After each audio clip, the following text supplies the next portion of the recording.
your change my mind segment to me was an example of setting up like this typical privileged patriarchal system that we have where a man is in power and it's up to me as a constituent to change your mind because you already have an opinion on it, right? So you were kind of putting together like a mini version of what women feel like we have to do, since women and people of color, anyone who is a minority in this country, is not, and who is not represented, has to change the mind or, you know, advocate for themselves because they are not represented themselves. So, you know, and you would now acknowledge that your premise was incorrect.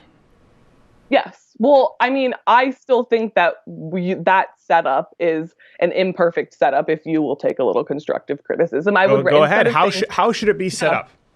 And also, a big reason, by the way, that it was set up that way is because of females repeatedly violently assaulting me. I'm sure if you've seen previous videos. So, but how do you think it should be set up so that it would not mirror, quote unquote, sort of microcosm of a patriarchal system? The change my mind positioning is what really it's more of like, I have this opinion and it is your responsibility to change my mind, instead of being like, hey, let's enter into a discussion like this. You almost said the word debate, admit it, and then you had to catch yourself. You said so let me explain to you why, and maybe this will be illuminating. The change my mind segments, by the way, are pretty popular. It's the complete opposite of cable news. That's the design behind this. So we just recently had one, I'm pro-gun, change my mind. And the reason for this is, and most of the time they're incredibly civil. Ironically enough, the only time we've ever had people violently assault or scream have been feminists on campus. They haven't been the best ambassadors. So the purpose for this, and by the way, understand that my view is the unpopular view to hold on campus. I am going into a campus where the vast majority of people would agree with your presuppositions and not mine. And so I'm going into actually not only neutral territory, but adversarial territory, presenting a differing point of view and allowing anyone, male, female, black, white, take your pick. Your guess is as good as mine. Whatever gender walks along down the trail, anyone to have a conversation. The onus is on them to present to me why I'm wrong, because I am taking a more contrarian view than what's taught in schools. Because everything you've just said, I learned in women's studies in college.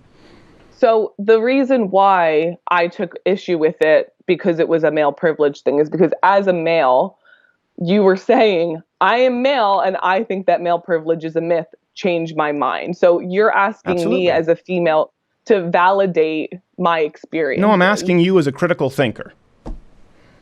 Okay, well, the way it came across to me, and I know a lot of the people that I follow on Twitter, is that you were asking me to validate my experiences within male privilege, which is why I think that you got such a harsh reaction. Well, here's the thing. I didn't, from though. Twitter Feminist. That's from Twitter Feminist. And there's the microcosm. You are really in an echo chamber, a bubble, because you can look at the like to dislike ratio. You have people coming in going, listen, I voted for Bernie Sanders, and this is what we need more of, is this kind of a discussion. The only person seeing it through the prism of gender or seeing it as an example of patriarchy, which, by the way, is false. It is completely, I always try to be as civil as possible. The premise is factually incorrect, are the feminists on Twitter. And I think the reason you're seeing more and more young women not identify as feminists is because they feel increasingly disconnected. Someone looks at a table where they see someone sit down for hours and they're willing to have a cup of coffee and a conversation with anyone, and they see only the feminists saying, that's offensive for 1, 2, 3 reasons, or that's an example of patriarchy for X, Y, Z. Nobody outside of Twitter feminists, no one in real life agrees with that. Campus and feminists. And so hopefully maybe you can understand, if you look at it, why the overwhelming reaction was positive from both men and women alike.